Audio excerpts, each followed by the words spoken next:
It's the greatest mystery in literary history. A divisive question with highly contested answers. Who was the writer behind the pen name William Shakespeare? Welcome to Don't Quill the Messenger.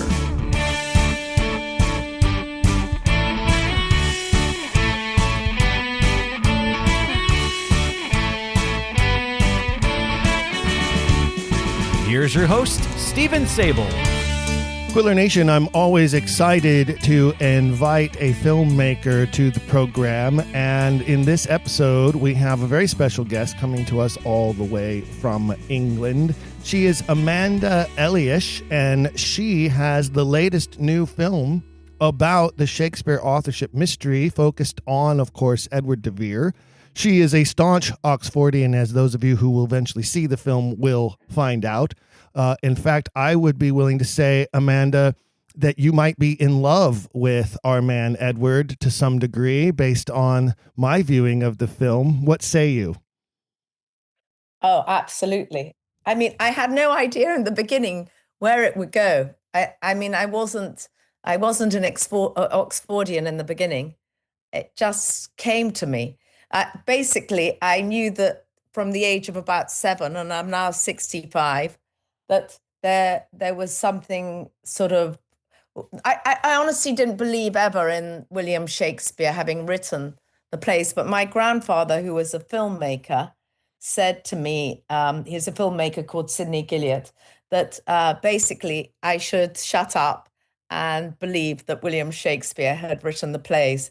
And I couldn't do that. And I thought everything was different.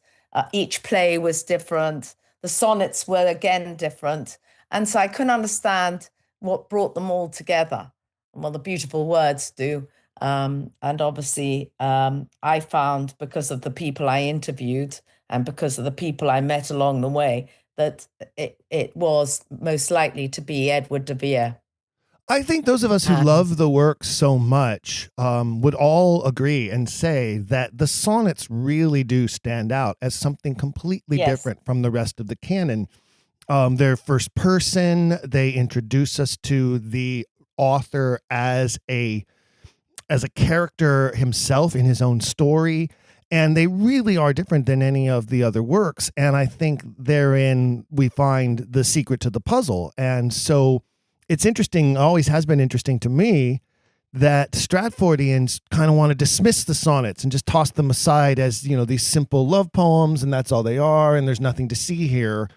And that's always been very suspect to me.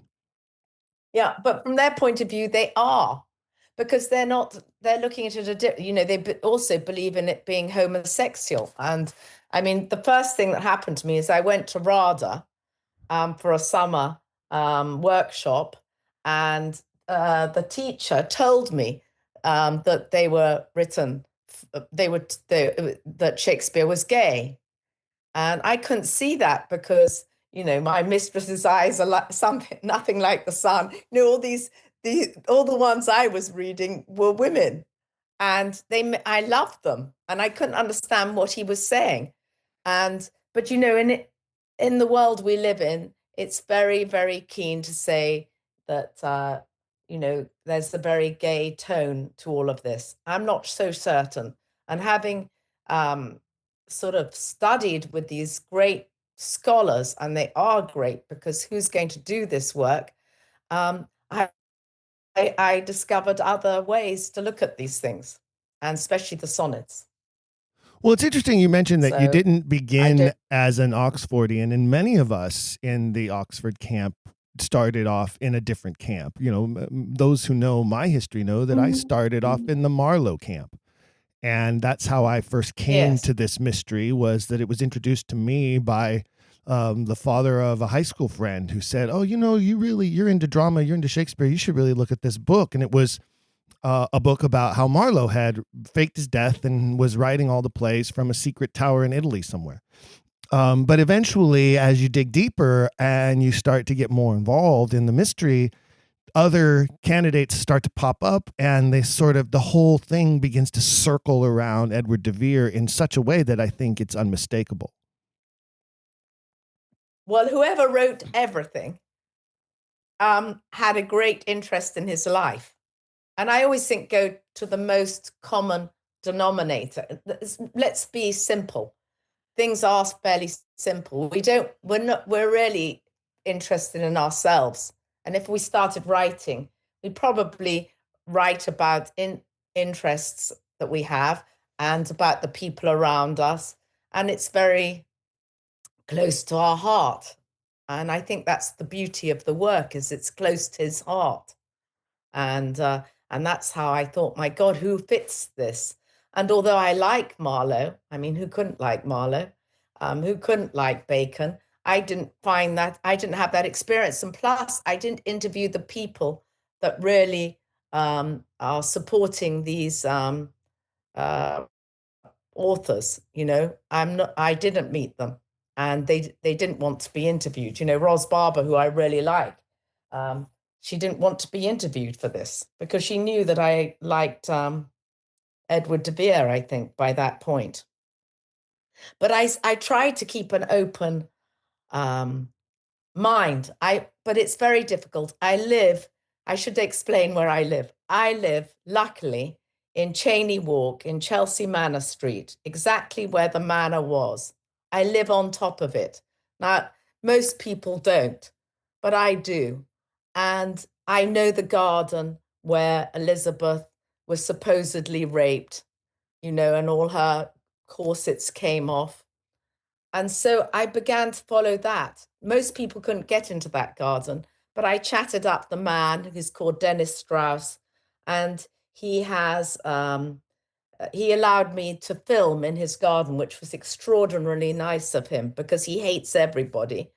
and well, he does. I mean, even though he's a documentary filmmaker, he cares only about the fox that live there. And there are 22 of them living there.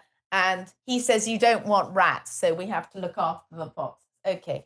So in that garden, one day I spoke to him and I said, if I reenact Thomas Seymour with Elizabeth I, young Elizabeth I, do you think you'd let me in there? But he said, absolutely, if you do that. So I got a girlfriend who came out of a secondhand shop in King's Road to act Elizabeth. And I got a friend of mine who looked like Thomas Seymour, a young Thomas Seymour, to come and reenact the whole adventure. And boy, it was the most extraordinary thing to see the wall and these actors reenacting the whole thing. It was just an amazing experience. So I'm haunted by this. And I think that's what sort of took me down, especially during COVID when everybody had plenty of time. It took me down this sort of amazing story. Well, now we should tell everybody the title of the film is "The Truth Will Out." Yes. And it is what can we know about sort of release date, distribution before we dive into the content of the film? I would say, these things never go to plan. So, I've got somebody that's interested in supporting me, who will show the film and everything like that in Los Angeles. It's going to take some time, but, if you become a member of the De Vere Society, I'm sure I'll be doing a view. And I'm also doing a trailer at SOF, at New Haven. Only a 5-minute trailer. They've allowed me a 5-minute slot at the end of the whole. Oh, how gracious of them. No, they were very nice about it, but they know that I'm keen on possibly the Tudor Prince theory, which they're obviously not, so they're not. I think that we should just let everybody know that, the whole Oxfordian and Shakespeare adventure is very split. People have their own views on it, and it's not cohesive, and it should be cohesive because I think it's fairly simple. But I like simplicity, and of course they're more scholarly, so then they go into complex issues. I can't. There's no way I could agree with you more. I've been saying so for many years now that we need a narrative that works, that can stick to the same story, And in my view, and from all of the guests, here are 165 episodes later, and all of the research and all of the reading that I have done, the narrative that works best begins, as you have pointed out, and you have included that scene, that very, very famous scene now that's in your film. The narrative begins with Thomas Seymour and Elizabeth in that garden, and it all takes off from there. Yes. And obviously I liked scholars like David Shakespeare, like Alexander Wall, like Hank Whittemore, who explain it so succinctly. Obviously they all have different issues within it, but basically they all sort of, like a jigsaw, a very complicated jigsaw, they sort of all agree. And so I just followed common sense. Okay, and at the time, as we know in Tudor England, at the time, Elizabeth I was very concerned about, and everybody around her were worried about the succession, because we were a Protestant country. We'd just become it. And she'd kept the peace. I mean, she came under complicated circumstances, and I honestly think she wanted to retain peace and the welfare of England. And also, she's a Virgo. She's very keen to be, she's very self-indulgent with her appearance, and she had produced a whole persona for the English people to love, rather like our modern day queen did. We know what the modern queen with Elizabeth II was going to look like. We know roughly what she was going to be wearing. And the queen too, she had that persona. And I also understand later on it would have been difficult for her, to have made a decision. It's very difficult to decide which son of yours is going to be any good. It's difficult for me nowadays, and I'm not a queen. But if you're a queen and you've got to suddenly make a decision, it's difficult. Indeed, it really is. Now, you mentioned a couple of names, a couple of people who appear in the film, and truly, yes, when in viewing the film, I mentioned to my wife, I said, well, this is a complete Oxfordian rogues gallery here, because you have all of the usual suspects in the film. You were able to capture Alexander Waugh before his death, and he's included in the film. You mentioned Hank Whittemore. You also have, of course, the great Derek Jacobi and Richard Clifford and several others who we're all familiar with, who we've seen over the years sort of help unravel this mystery and provide clues and, as you say, pieces to the puzzle to stick into the frame. But I think of them all, I've always, and everybody who's a fan of this program knows what a fan I am of Hank Whittemore and his work. But I think he, of all the people in the film, sort of sums it up the best when he says the bottom line here is that we are competing against two giant myths. The myth that the man from Stratford was William Shakespeare, the author, and the myth that Queen Elizabeth was the virgin queen who never had sex with anybody. Yes. I truly believe that. And do you notice they both have facial masks? I mean, the face of William Shakespeare is a mask, and even our queen, our great queen, because, by the way, still today, people believe that she's one of our she is our greatest queen. They've both had masks. Indeed. And I was very interested to meet Hank because, and I was also thinking, I don't believe that she was a virgin. Why would she be a virgin? It would have been very difficult for her. But remember, all her ladies in waiting, red hair was a very common attribute at the time. You'd only have to put a dress on a girl, put the same makeup on. They could have been anybody. They could have been playing each other if she didn't want to come. And she was so vain that if she was, at the time, let's say she got pregnant or anything else, she'd have hidden it. It'd have been easy to hide it. She had enormous education as well and very great wit. This is proven. Mm-hmm. And we have to go by what is truth. I mean, this is the woman that stood by all her soldiers for the Armada. I mean, what woman actually goes out to war? I mean, she's an incredible queen. It's true. I mean, Even if you can't really find another character like her in all of history, let alone in English history. I always say she's the most powerful woman to have ever lived. And some people have argued otherwise and said people, for instance, like Cleopatra. And I always point out to them, yeah, but Cleopatra was only successful because of her ability to tie herself to various powerful men. Whether it was Herod, Caesar, or Mark Antony, she went through 3 very powerful men to help maintain her power. Whereas Elizabeth, takes on this other persona of, I don't need a man.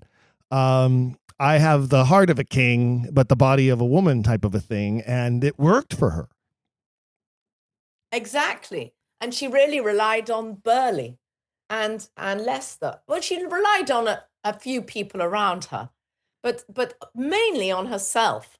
I really think that she probably felt quite lonely and was deciding how to play this very difficult chess game in order to keep England peaceful. And, what was happening abroad was not peaceful. So she really did her best, I think, for the English people at the time. So tell me, why a movie and why this particular movie? Well, that's quite funny, really, because you have to get somewhere in life. Okay.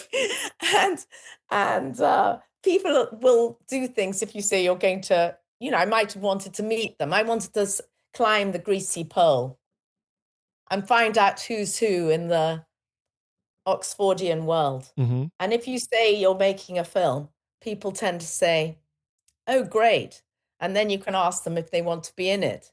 And plus, I was obsessed by the subject. I still am.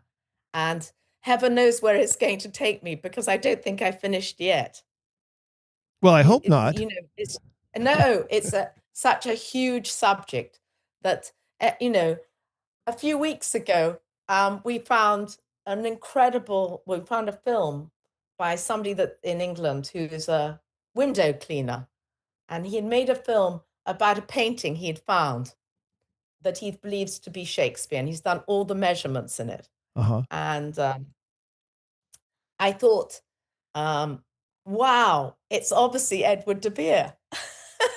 It's not William Shakespeare, because he's got a lace collar on. I had to learn about sumptuary laws, the laws of dressing. Mm-hmm. And I didn't know about the laws of dressing. Yesterday, I learned about the water, the sewage going.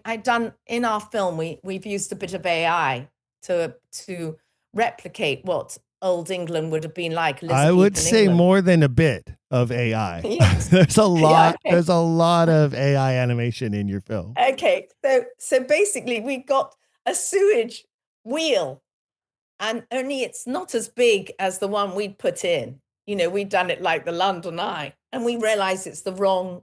I said it couldn't bring clean water into London. It's going to not do a very good job. And I started obsessing about the wheel. And I learned all about the wheels of London at the time, water wheels. Uh-huh. I mean, there's so much to learn. And you just go down one thing and you think about flags. I woke up about the flags. Have we got the right flags this morning? What flags do they have? So you learn so much, and it's obsessive.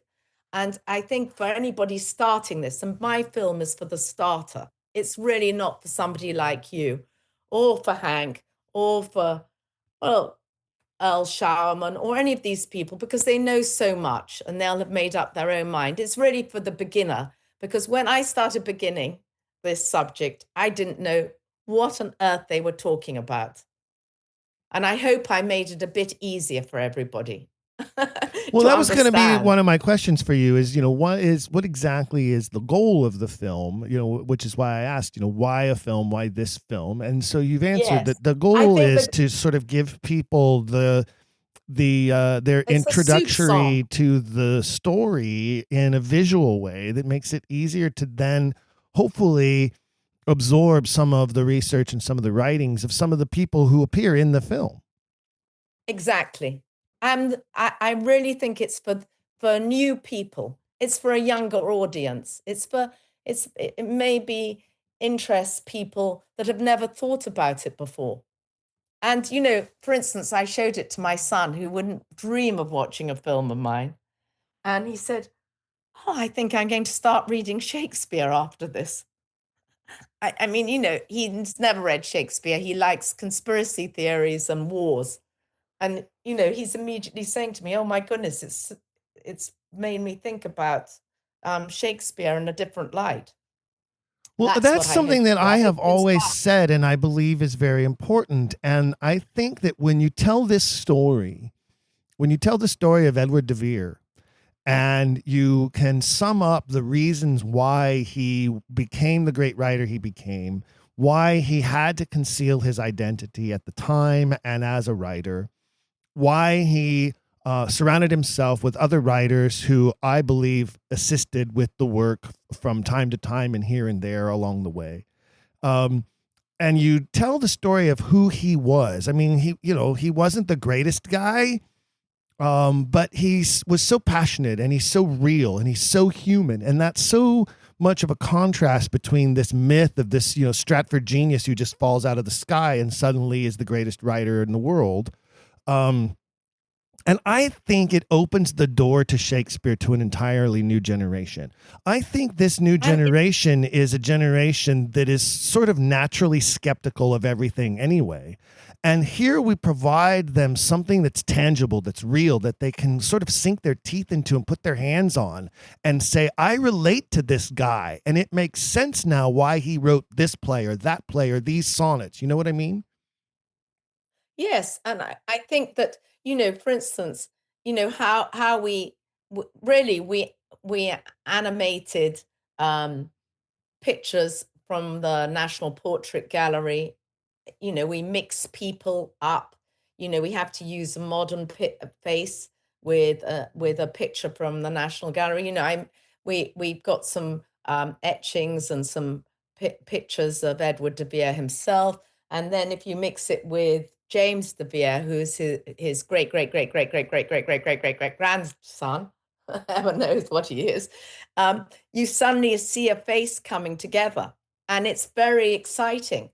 And, that's how I found AI made me have a real emotion, which I hadn't had before. It would make me cry. And I thought, my God, that's weird, because I hadn't cried when listening to anybody or reading anything. But because I saw the face come alive, it was extraordinary. And that was the most exciting thing. You can say what you like about AI. Maybe we've got his right face or not. But we did have access to the de Veres, and we do have pictures of Edward de Vere. And you can sort of merge them all together. Well, and you sort of travel the landscape, don't you, through the film? Yes. You go from one location to another. You meet with people in those locations. There's some scenes filmed in Castle Hedingham, which I've been there. There's the church there. I believe it's St. Nicholas Church there in the town. One of the moments in the film that I loved was, I can't remember the name of the man you were with when he talked about that wooden screen there in the church at St. Nicholas. Oh, Charlie Bird.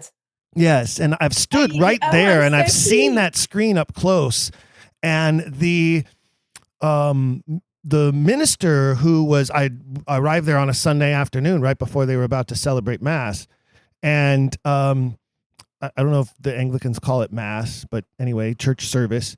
And the woman who was the vicar, the minister there, was kind enough to share with me some details about the church and let me go up and look at the coffin, the crypt over there in the corner of, I believe it's John de Vere, the 15th Earl, is buried there. Yeah.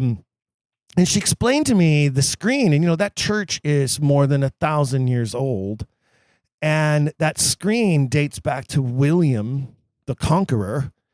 And she explained to me that the faces in the screen are carved, and the first few are very well carved faces that look very human. And as you get further out towards the end, they start to become very cartoonish and look more like animals. And she said it's because they were depicting the different earls underneath William and his feelings about them. And that each one is, his favorites are the closest in the middle. And as they go further out, there's one that looks sort of like a baboon, and that's one of the earls that he always criticized as being a monkey. And one that looks sort of like a bear, and that's the one he always criticized as having too hot of a temper. And it's a really interesting piece, and thank God it survived and it's still there. And to think that Edward would have known that. He would have stood there in that church and he would have known that about that screen and its history because his ancestor helped William conquer. You know what I mean? That's something that very few people in England, even in his time, would have been able to connect to. After all, he's the 17th Earl, not the 3rd or the 4th Earl, you know? Yeah. And I really think that if you see that, if you go to Lavenham, and I suggest that everybody interested in this subject does, you actually, everything comes alive. And if you actually meet Charlie Bird and Jan Cole and Jane Gretorix, you're lucky enough to see them or go to a lecture of theirs, it's eye-opening. I mean, they talked about poisons, they talked about landscapes, where land meets land, where Puck could have possibly lived, all sorts of things, they tell you, and it just comes alive. And clearly the person was suddenly in the plays of William Shakespeare. It adds up, as does Bilsey Manor, by the way. I was lucky to go to all these places, and I do live in England, and it's difficult when you're coming in from abroad. Your American audience would have to do a huge route around England if they wanted to see everything and all the evidence. And perhaps it's too much for the English too, but it's not too much for me. Well, I made sure, in fact, I was there. We actually met very briefly several years ago at Hatfield. Yes. That was the beginning of my journey. Yeah, I was there. You'd asked me. That's so good. Yeah, I was there, and we met very briefly. It was just a hi, how are you? And because we were both there attending the DVS event that was being held there. That was an amazing day. It was an incredible day, and that weekend that I was there, I had an extra day, and that's when I had a rental car and I took a drive out to Castle Hedingham, and that Sunday I went and explored Castle Hedingham, and I explored the town and I explored the church. And then on the way back, I stopped and had Sunday roast at this little drover's inn that was 1,000 years old, in some little country town that was really incredible. And then on my way back to my hotel near Hatfield, I got a little lost and I started to feel like American Werewolf in London for a minute, because I was driving in the dark through the countryside, trying to find my way back. But it was an incredible day. And you're right. I think that everybody should sort of create their own Edward de Vere tour. And luckily, we both know someone who can help them with that. Yvonne Sheila is available to assist with creating an Edward de Vere tour. If anyone is interested, they can contact Yvonne and find out more about all of that from her. Yes, because she helped me decide where to go, and in fact, she made the whole voyage more entertaining, really, because she obviously has an address book of Oxfordians. And it was really, really fascinating to see Lavenham, probably the highlight of the whole thing. Also, by the way, Sudeley Castle, where Catherine Parr ended her days, that was extraordinary too. There are certain places on the map of Edward de Vere that really, Venice, for instance, extraordinary feelings you get there. Yes. And you wonder, you suddenly realize the whole thing comes alive. And then it makes the reading and the watching of the place so incredibly rich. It can only be him. But of course, others helped him, just like when we're writing or when we're talking now. probably you saw when you were watching the film, which, still being edited, you probably thought, oh, I didn't know about that. That's interesting. I'll go and see that, next time I'm in England. There's always something to learn, even if you know a subject very well. Indeed. And that was something that I found to be true. I mean, obviously, as you say, I've been doing this a long time. So again, it was a lot of familiar faces. And it was great to see so many of those familiar faces in the film, and many of whom have been guests of this program as well. Alexander has been a guest. Hank's been a multiple guest. Elizabeth Winkler's been a guest a couple of times already too.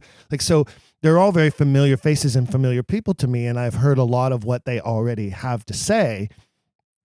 Almost everyone in your film has been a guest of this program at some point or another. And so that was kind of fun. The rebels.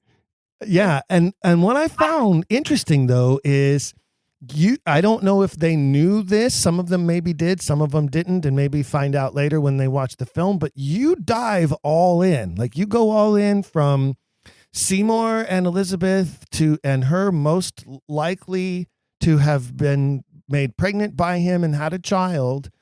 And then you go all in on the pregnancy painting, which was much later, which would prove that she had another child later, many years later, most likely a child by Edward. And you go all in on that child is the Earl of Southampton, and you make no bones about it. And I find that very refreshing, but I do have to ask, what has been the response to that? Well, I'm not sitting on the board meetings, of all these wonderful people. Okay. So I just told Earl, I said, look, we have to have these discussions because, obviously he's not keen. He can't speak for himself, but you will know he's not keen on this theory. And he said, it's very muddling for most people, but, he's got an open brain. And he said, okay, I'll let you show your film. But then, of course, there was no room because I'm ready now. And, they haven't even got, a space, but they have got space for 5 minutes. I suppose what got me to go, I don't know, I just went with feelings. I mean, I didn't go with text. And I went with, I'm very interested in facial features. And, I suppose I look at things differently. I'm a fashion editor. They're all scholars. Maybe I saw everything in a visual way. I don't know. And I don't know if I'm right either. And I'm prepared to be wrong. I don't mind being wrong. I just mind not asking the questions. And I shall wait for a scholar to really tell me what happens in the end. Because I think it's all about DNA. But unfortunately, the DNA is tricky to analyze. Well, and that was something else you pointed out that I was surprised to learn that made total sense. And I think now we need to start some sort of a letter writing campaign, because you point out that there is one person who stands between the truth and us. And it's I can't remember his title, but he basically is the gatekeeper of Westminster Abbey, right? Yes, exactly. But even so, it's just common sense. We should just do the DNA between William and James de Vere. Now, the problem with this is that through Diana, they're related. And by the way, they look alike, which is so spooky. Right. But that's Prince William I'm talking about. And the young James de Vere. Okay, who's 30 years old. They're going to have roughly the same DNA because they have the same background. They're both Tudor heirs, really. And the funny thing is, William is a Tudor heir now. So having lost it a bit for a few hundred years, we've now got possibly a bit of a Tudor heir, which I'm thrilled about because I love the Tudors. And it makes it all more interesting in a way. But we could also dig up some bones and check on some things too, couldn't we? I really believe in this. And all it would take is King Charles to give the go-ahead. right? Yes, yes, it's Doyle. His name is Doyle. You know, the guy from Westminster. And he answers directly to the king. Yes. So if Charles would say, "Let's do it. Let's find out once and for all and solve this." Well, I suppose what they're worried about is that it's a great brand name, and it's a very good name, William Shakespeare, isn't it? It's good. It's like Starbucks. It's everywhere. You know, and they're getting a huge amount, Stratford, for this each year, you know, in subsidies, and they get a huge amount of tourists arriving there. I think Charles Bird said he would love the truth to come out, because then, you know, maybe all the tourists would go to Lavenham instead. Yeah, well, Castle Hedingham certainly would have a line outside the door. Exactly. I hope this is not too confusing for everybody, but I presume if everybody watches your program, they know exactly the history. And so we're going all over the place. But well, I don't know if you saw it. You must have seen it while you were there. But you know, in the bottom floor of Castle Hedingham, they have sort of a little. It's funny because you mentioned Starbucks, but they have sort of a little cafe stand there, and right next to the little cafe stand bar area, there's a plaque on the wall that says Edward de Vere, and there's his bust.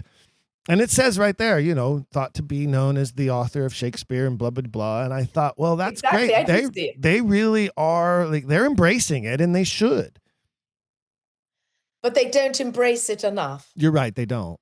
There's nobody like you there to say, hey, let's cut the crap. Let's move on with this story, please. Because you see, I think it's very simple. You know, he would have been the head. He would have told everybody else, you know, that he had amazing writers, Marlowe, Bacon, all the others, Fletcher. There were so many good writers in his vicinity that it's easy to pinch from them. And at the time, they didn't mind pinching each other's work. It wasn't like today where everybody goes up in arms and sues you. You know, one person would steal your work in a flash. Well, and he was throwing money at all of them too. I mean, they weren't going to complain about that. They were probably, you know, they were getting well paid. They were drinking great wine. You know, I can imagine them all sitting around a table together, partying it up, trying to come up with storylines, trying to create dialogue. Well, you know, and all turning to Edward and saying, okay, what's the play we're working on today? And he's, well, you know what? I think we're going to do Henry V because we need to drum up some nationalism among the crowds. So how do we do that? Well, and then, you know, at one point somebody says, well, if we're going to have this scene with the French princess, doesn't it have to be in French? And he's like, okay, I'll handle that. I got you covered. I'll do the French. Yeah, I'll do the French. Don't worry about the French. You guys worry about the battle scene, or worry about the conversation between these two noblemen, or you know what I mean? And I could see Monday and Lily and Fletcher and Middleton and the rest going, okay, boss, we got you. We're on it.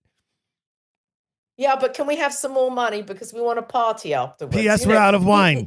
I hope I brought it to life.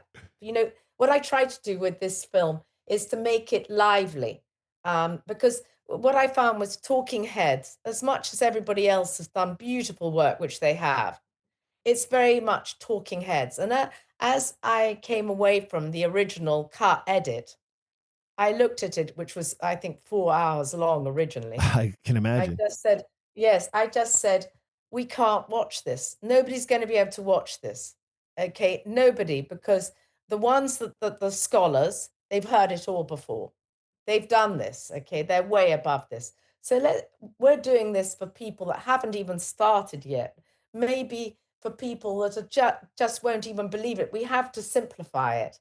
And, you know, my friend, the brilliant Hector Abanza, who I worked with for a long time, 20 years we've been working together. We did political films, we've done scams, we've done all sorts of little things together. And we also did a film 20 years ago on my life. You know, I like using the same people. He came up with AI. I said, actually, I'll tell you how it happened. I said, how do they make Donald Trump dance like this and sing? And his son too. And I said, how are they doing it? And he said, AI. So, well, can't you use this to make these pictures alive? And suddenly the next day, Stephen, he comes back with all these characters, and he would send them. He got obsessed by it. In fact, he should be talking on your podcast right now with me, because he became obsessed, and every day he would say, "Oh, this is another look for Edward de Vere." And Edward de Vere changed a lot. And I said, well, he has to be handsome. He's the star of the show. If he's in Hollywood, he has to be good looking. We have to all fall in love with him. Whoever we have to fall in love with him. This man, every woman would have loved. And there's no getting away that we wouldn't have liked his character. We would have done. Well, he definitely was a ladies' man, too. I mean, we know for a fact he fathered several children from several women. Exactly. Ended up in the tower for one of them. And yes. And that obviously was based on the Queen's jealousy. Yes. So he why was would definitely she a ladies' man. Exactly. So why would she be jealous? This is another thing. We have to ask questions. As we're going along, we have to ask questions. It doesn't make any sense unless we ask questions. And that's what I did. I thought, why is she losing her cool over him having a girlfriend? Well, the only reason that woman becomes is either they're a mother or they're a lover. Mothers get very jealous, which is why they hate their daughter-in-laws. Right. No woman is good enough for my son. And I have to leave it open. I cannot 100% commit to one of the Tudor prince theories, okay? And there are many. So whoever's listening to this today better go and do their own studying, and down that glorious drain pipe, they will find loads of them. But I just believe that there is DNA between Elizabeth I, whatever way, and Edward de Vere. And then the Earl of Southampton, which is a completely different story, because when I went there that day, I had been there already 3 times and I couldn't get into the church. I think I should say to you, when they're doing this fabulous journey through England, don't always assume you're going to get into some country church. They lock them all the time and it's very inconvenient. So when you get in there, you have to take the opportunity. 2 years ago, I was allowed to film in Westminster. Today, we're not. I don't know how other people make their films, because to try and get any permissions in these places is a nightmare. And that's been another story in itself. Well, you can take photographs, right? But they don't want you doing any video. But there's something very dull about a photograph or a piece of evidence in a dusty library. Nobody really watches that. Right. But they do listen to emotion. And there are bits of the film that I love of Hector's. I love the fact that he analyzes what Southampton space would be like. And, I don't want to give it away, but, he tried to use magic effects in order to bring the whole scenario alive.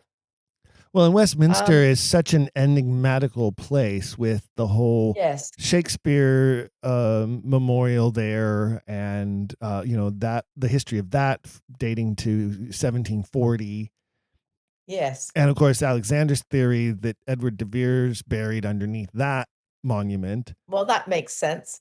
One of the great things that most people don't know about is, about 17 years earlier in 1723 was when the Ben Jonson monument was installed, which is sort of around the corner from the Shakespeare one.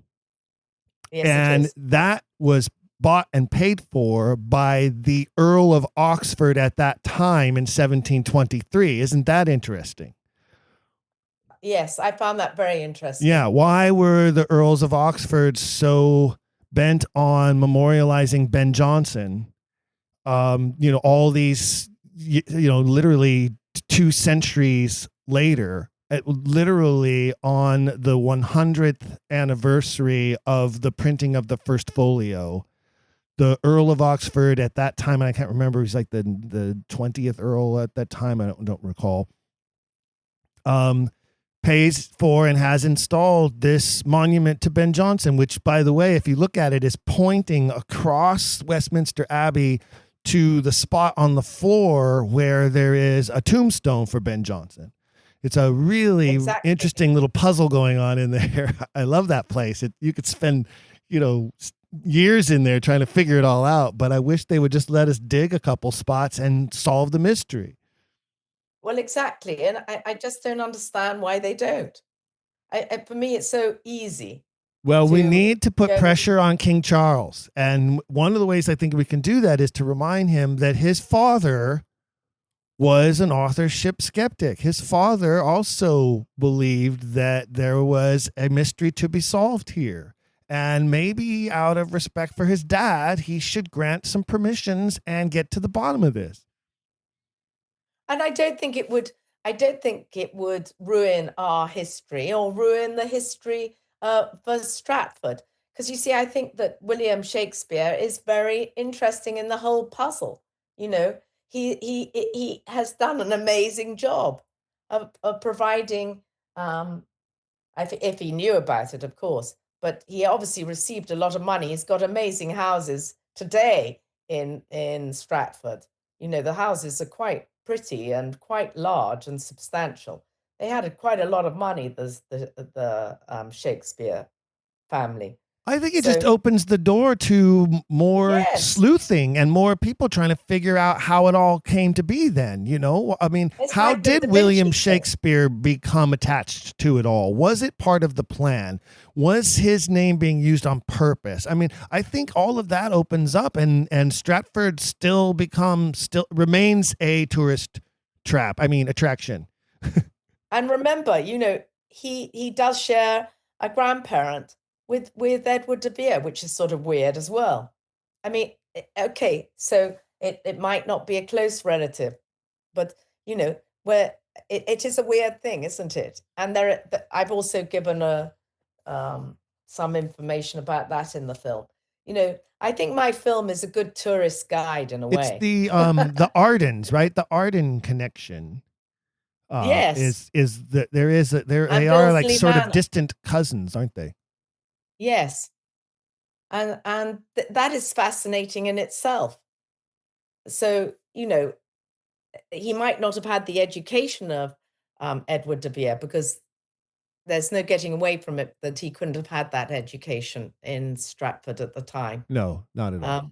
Even despite them lying like anything, that he has had incredible education and he is brilliant. But usually we follow our family's DNA, In my case, my grandfather my grandfather did film of St. Trinian's and Lady Vanishes, the first script.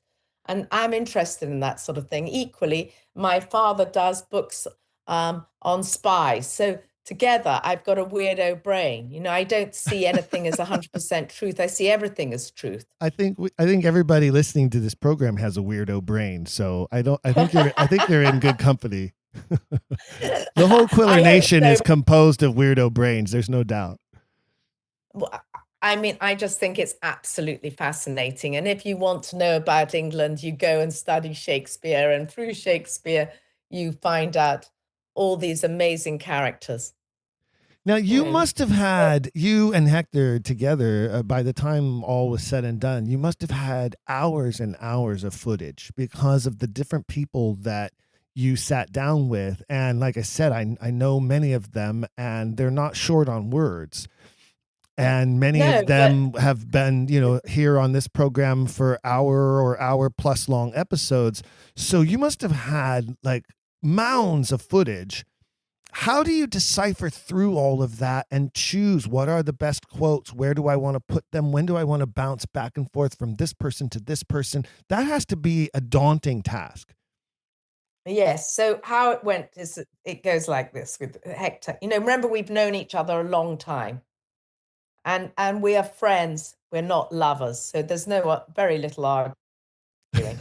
That's 100% a good idea. Yeah, that's important. And we're very good friends, and we've got all the arguments out on the previous films and previous lives, which I've had.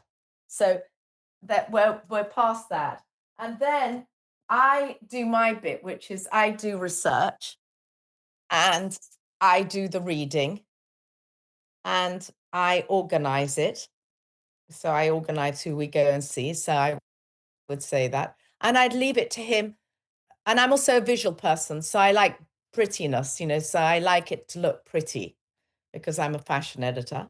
And then from his point of view, he has the expertise, he has the cameras. He uses huge cameras. He uses very good cameras. And I think that was what was interesting, actually, when I've watched other people film who will remain nameless. They don't use the right cameras. They won't use, it just won't look good enough. It looks too YouTube-y. I don't want to be rude about YouTube, but that feeling that a large formats always work better. Well, everybody with an iPhone thinks that they're a filmmaker, right? Like, yes, yeah, but I promise you, the Earl of Southampton is done on an iPhone because I got in there, and the argument. That's the only time I argued with Hector went over that footage. He said, "Oh, what the hell do I do with this, Amanda? You haven't even filmed it the right way." I said, well, my friend did the filming, but I got in. You don't understand. I got in. It's so amazing. I got into this, into Titchbourne. You don't understand. You have to put it in. And he's there, isn't he? He's under there, submersed in honey, isn't he? Yes, he is. And it's so irritating. I want to get him out. Like his whole body is there, preserved in a vat of honey. Because that was a thing they did back then. I know, it's so annoying. And so they could easily pop that open and take a small little sample, even just of his hair, and be okay, honestly, let's solve this right now.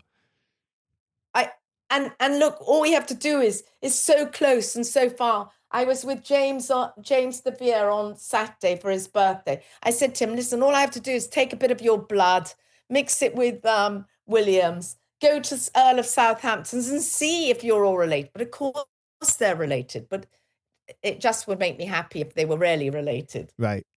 And then we wouldn't have all these arguments within the De Vere Society and all the other societies that deal with this. We would know, and we wouldn't argue anymore. And by the way, we would be promoting everything. We're not going to cut Shakespeare out of it. He's been extremely useful. Yes, indeed. He's been extreme. He's been a very reliable patsy, indeed. Yes, he's been a very reliable patsy, and I rather like him. And I like the way that actually Hector produced him in AI. He made him look not a complete fool, but he's very cartoonish. I said he looks like the Pied Piper. And I love the scene where, and there's one clip there where he's like sitting there on the farm and there's like ducks and geese and whatever. And his two daughters look like ragamuffins from an orphanage in the background, like playing with the ducks and the geese and the sheep or whatever. And I couldn't help but laugh. Don't have him writing. Listen, it's a bit of artistic license. Yeah. So I said, don't have him writing. Have him playing with chickens. Don't have him writing. Yeah. The chicken kept changing into a lamb. You don't understand how difficult it is, AI. AI doesn't work like you think it does. No, it does not. You suddenly lose your hair, or it decides on its own course of events. So it's not 100% reliable. But yes, I tried to bring it alive because I thought the poor audience watching this and the previous audiences that have watched it and not believed it because they couldn't imagine the convoluted nature of the whole story. It's the Da Vinci Code of England, instead of being, it's our Da Vinci Code. Indeed. I think that's a great explanation and great description for it. And it can be confusing. One of the things that I always say to people, especially who are new to this, is one of the hardest parts is having to learn how to navigate the various names that people have, because they have their name and they also have their title. And some people just even get confused when you're like, oh, well, Oxford this, Oxford that. Well, who's Oxford? Edward de Vere. Okay, well, Edward de Vere this, who's he? Well, he's the Earl of Oxford. Who's Lord Burleigh? Who's William Cecil? They're the same person. And wait a minute. How are they the same person? Because that's his title. So it can become very, it's almost like who's on first. and I saw last week, I saw a friend of mine she's called Minnie Cecil, and she's been married to a Cecil, which is Lord Burleigh's family. Okay. Uh-huh. And she said to me, well, I hope you've got him on a white mule. I quickly went away and put him on a white mule. I said, he's meant to be on a white mule because he couldn't walk anywhere because he was old. William Burleigh. And I said, and don't put Robert Burleigh because that's a different Burleigh. You know, poor Hector didn't know anything in the beginning. And I think I should say that to you, that he didn't know any of this story. He thought I was barking mad. I was madly in love with Edward de Vere. I said, you've got to bring this story to alive with me. You're the only person. And, you know, I would trick him. Sometimes when I was speaking, I'd say, who's the Earl of Southampton? He would say something really annoying, like it was the father of Edward de Vere. I said, if you say that one more time, you're stabbed. You know, I had to sort of teach him, but in a fun way. You know, I will wound you if you say such sacrilege again. Look, Edward de Vere was full of stabbing people through curtains. Yes, you know, right? Yes, exactly. And I think that his life matched what was going on in the plays. That's the other thing. You know, he's the most obvious candidate. But of course you could, if you were mad on Marlowe, you probably could do the same, especially with all the codes. I started with the codes and I was told not to use the codes because the only person that understood really the codes was Alexander War. Uh-huh. And the codes could be turned to do anybody in the story. So, you know, made to work on anybody. So I didn't really want to go down that tunnel, but I will do soon. I mean, the next one will be, I'm sure I'll carry on with this story. I don't think I will ever give it up, actually, now. And I'm sure you won't. No, well, yeah. I mean, you know, I sometimes say to people who I introduced to all of this, right after I introduced them to all of this, the next thing I do is apologize. You know, I tell them, I'm so sorry. Well, I'm so sorry for what I've done to you.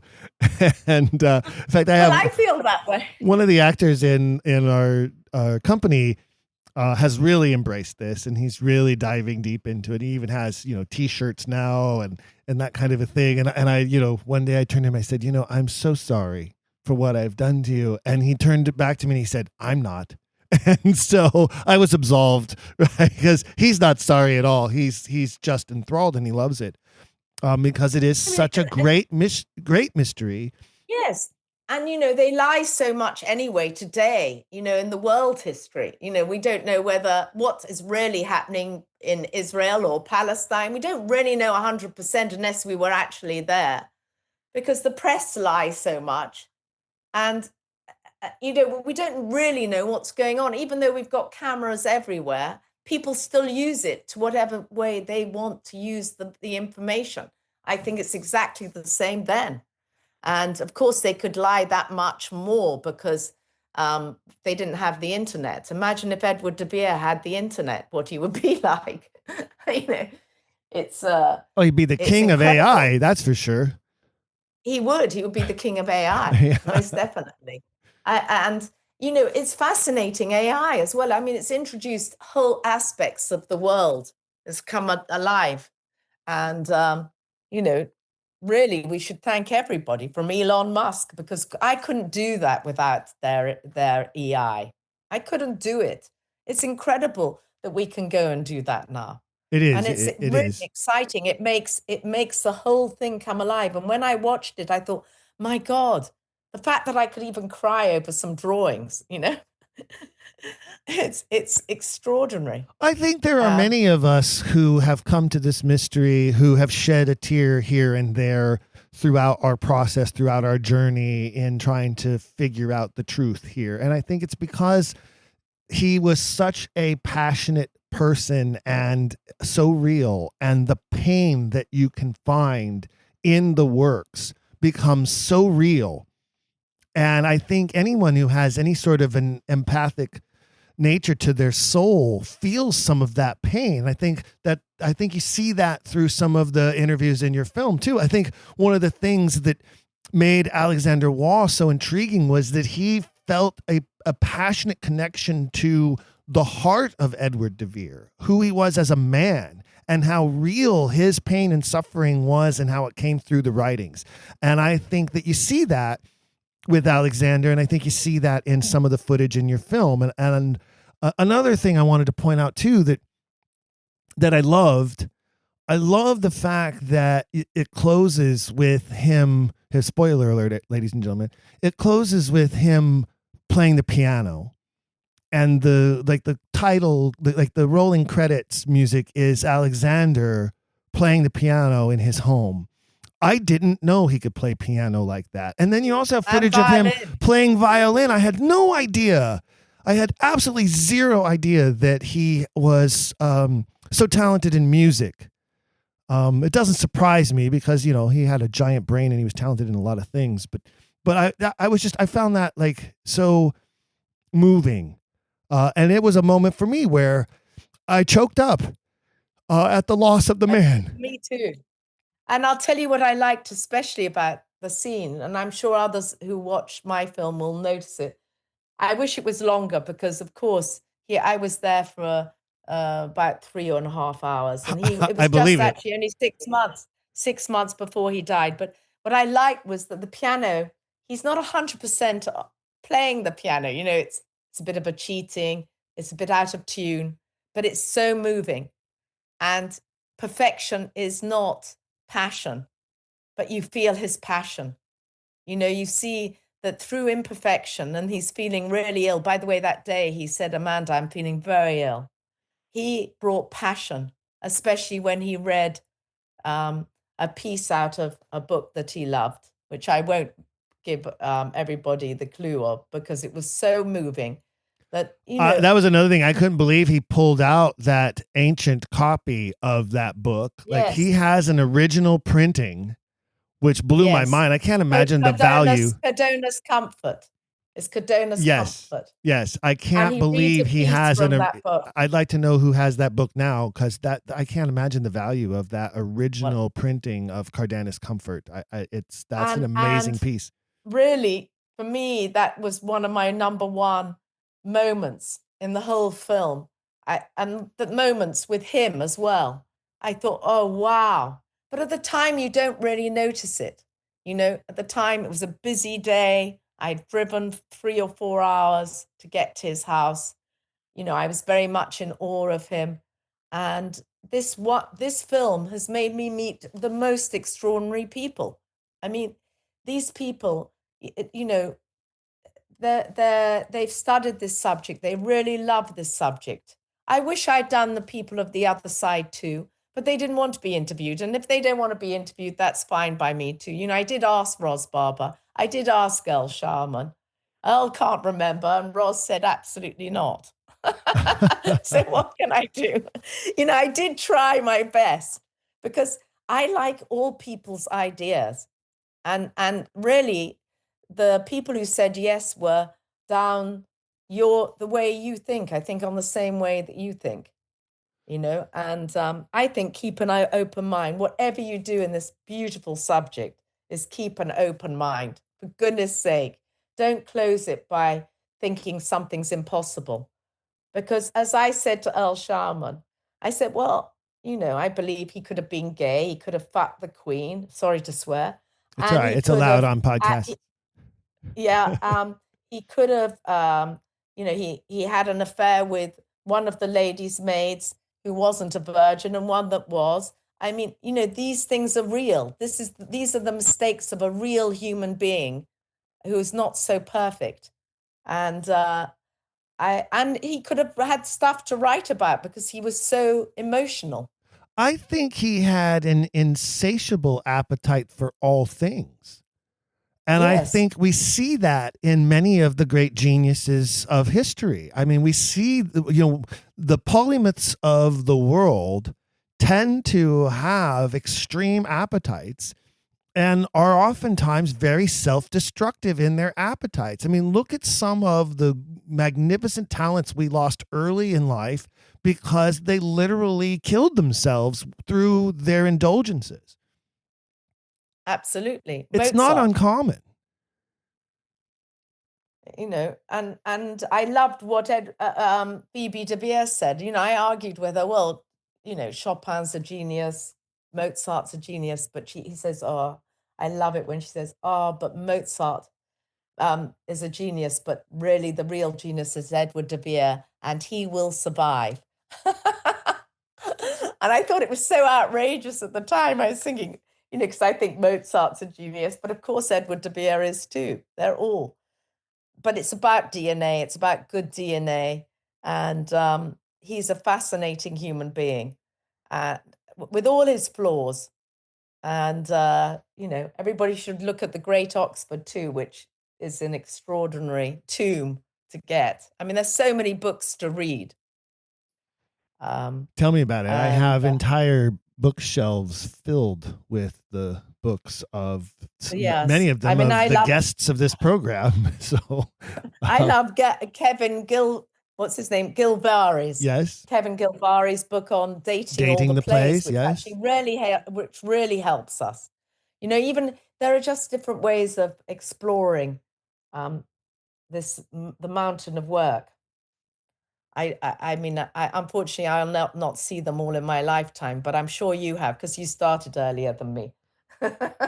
Yeah, I did. And I've been at it a while, and I have the great fortune of being the host of this program and having access to so many wonderful people who have been a part of this journey for so long. Yeah. And so I'm very blessed that way, and blessed to have an audience of people who I think look to me to sort of help guide them through their journey through the mystery. And yes, I'm grateful to be in that position and be able to bring folks like you to them, and things like this film to them as well. So the next question, of course, is how are they going to get to see it? My listeners are going to want to know, okay, how do we get access to this movie? Well, I have to, like I said in the beginning, you need to go and join the De Vere Society, and hopefully I can persuade them to do a viewing for anybody that's interested. And then hopefully I will join some film festivals and be accepted, hopefully, because I did for my last film. So hopefully I can get into some film festivals and people will be able to see it then. And then you sell it. It's not an easy process, as you know, it can be a year, but hopefully at some stage, everybody will get to see it, because I think it has some value added. I hope you did too, because you know the story backwards. So I hope you got some valuable things out of it. Absolutely, as we pointed out just in this discussion. Yes. Now, isn't there a way? I don't know a lot about these things, because it's not my not the world that I travel in. You know, I'm not a filmmaker. I don't make movies. I always thought I'd like to, but there has to be a way, I would think, in today's day and age, where you can post it somewhere behind a paywall and people could pay to access it, right? I have to look at that. You know, I'm just at the beginning of all of that. But hopefully I will get a distributor, and a good distributor who can help me, because I think people should see it. I think they would enjoy it. I haven't watched Anonymous, but I was told it was fairly similar to Anonymous, but I haven't watched it because I thought if I watch any Shakespearean film at the moment, I would copy it. So I put them on the ledge, and I will watch them when I finish mine. Otherwise, you know, I don't want them to come out looking like somebody else's work. I love Anonymous. I think it's a great film. It's a beautiful film. It's the art direction and the cinematography, and it's just stunning. There are magnificent performances in it as well, that are so worth watching. So definitely something you want to put on your list once you feel like it wouldn't corrupt your vision. Exactly. But while I'm doing this, it isn't very helpful, as you can appreciate, because you know you're always inevitably going to try and copy something if you get it visually in your brain, or I could. And I don't want to do that. I could see your film as sort of a compendium to that film in certain ways, but you go places and do things that movie stays away from and doesn't touch on. And I think, in fact, I would say I would tell people if they haven't seen Anonymous, they should watch your film first and then watch Anonymous, and Anonymous will make more sense to them. Yes, because it doesn't make. I was told that it's not easy to understand, and it's basically we're looking at two myths. We'll start at the beginning as you did. Two myths: the myth of William Shakespeare and the myth of Elizabeth I. They're two myths, as Hank said. Yes, and two masks, two myths, and it's extraordinary that it's right in our face, and yet people don't want to unravel it. But if they did, it would make going to the plays much more interesting. It'll take them to another level of understanding everything, and that becomes more interesting and more vibrant, really. As soon as a new crop of English literature teachers, and I'm talking about like the high school literature teacher who first made you fall in love with literature, and we all have someone like that in our lives, I think, who first made us love to read. As soon as that new crop of teachers embraces this and is able to use this as their teaching tool to excite students about Shakespeare, the world is going to blow open. Sorry. Hold on, I'm just getting rid of that. Sorry. The world will blow open at that moment, because I believe that once you see the works through the Oxfordian lens, you can't unsee it in every bit of every line that you look at. And so I think that's our future. I think that is our future. I hope it is. I mean, I think we're nearly there. Maybe it's because I only hang out with Oxfordians now, but I think that. but I think we're nearly there in persuading everybody. I persuaded quite a few friends around me that this is the new way forward. And I'm sure you do your bit too, and everybody else does in the vicinity. But it is a fascinating subject which we've just got to allow the whole world to see. And thank you for doing that. You're welcome, man. Thank you for what you're doing. Thank you for spending the time for interviewing me. Well, her name is Amanda Eliasch. Eliasch, yes. And her film is The Truth Will Out. It will be out somewhere soon, available for you all. As we learn more, we will, of course, broadcast it on our channels. So look for further details to arrive through our social media pages, our Facebook page and our Patreon page. We'll, as soon as we have links available to pass on, we will pass them on to all of you out there in the Quiller Nation. Thank you, Amanda, for taking the time all the way from England to join us for this episode and share some of your journey and your great love affair with Edward de Vere, the 17th Earl of Oxford. I'm from Cheney Walk, where it all started, Chelsea Manor Street, and I look out on the River Thames. I say good evening to you all because, my goodness, it's really awakened my soul. So thank you very much. Well, there it is, fellow Quillers. You will soon have access to a brand new way to introduce new people to this great mystery. And having said that, I hope you are all sharing the podcast with your friends, family, and coworkers. Whenever I make a new connection and share the podcast with someone, I always tell them to start by listening to the latest couple of episodes first. I feel like just jumping into the current topics for discussion is the better way to start before going back to episode 1 and trying to catch up through the entire series. Another thing you can do is choose an episode you think will be specifically interesting to the person as an individual.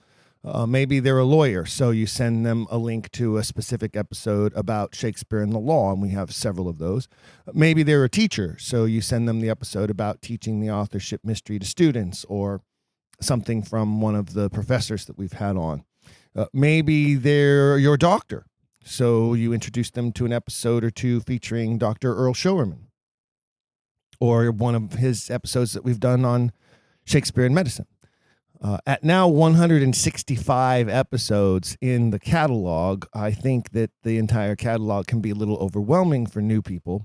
So try by sending them a link to just one or two specific episodes to start. Believe me, it works. Okay, I want to thank you once again, Amanda Eliasch, for being our guest, and look for details about her and her work at her website, which is amandaeliasch.uk. That is spelled Amanda, Amanda, and Eliasch is Eliasch, Eliasch. So it's amandaeliasch.uk. And real quick, before we exit, a shout out to Neal Riesterer, our September Quiller of the Month. Thank you, Neal, for being a loyal Quiller. Hope you've received your free swag item. And don't forget to visit our Patreon page and check out the new 2-part bonus feature episodes on the study and analysis of Shakespeare's plays from the perspective of Jesuit priest Father Peter Millward. There are some fascinating details there that I think you will enjoy. And until next time, keep asking questions.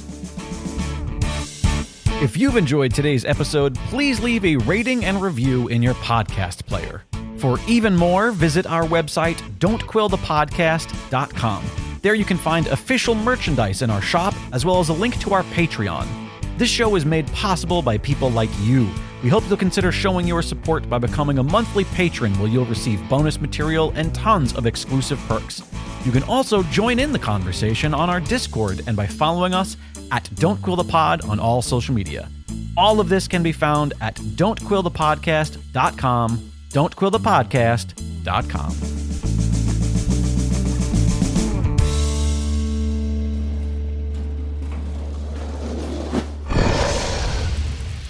It's Dragon Wagon.